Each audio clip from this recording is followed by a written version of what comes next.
দেখেন, এক যুবতী আর এক যুবকের কাছে চিঠি লেখছে। ও আমার প্রিয়তমা, ফুটন্ত রক্ত জবার মতো, অরদ ফুটন্ত গোলাপের কুড়ির মতো, কুন্তাল হরিণীর মতো চঞ্চল চাহনি তোমার, ভমর কালো কাজল মাখা আখি তোমার, শীতালি সাগরের মতো শান্ত স্বভাব, শর্মীয় অমীয় তোমার মুখের বাণী, ওরে আমার নানি। কথা কয় না। এই রকমের চিঠি কোন যুবতী যদি যুবকের কাছে লেখে বা কোন যুবক যদি যুবতীর কাছে লেখে, ওরে যদি ডেঙ্গু মশাতেও কামড়ায় তারপরও মনোযোগ নষ্ট হয় না।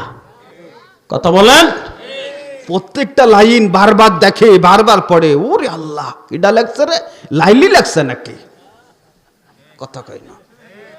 কোরআন কার চিঠি? জোরে বলেন, জোরে বলেন। ও যুবক, ও যুবতী, তুমি যদি তোমার বন্ধুর চিঠি এত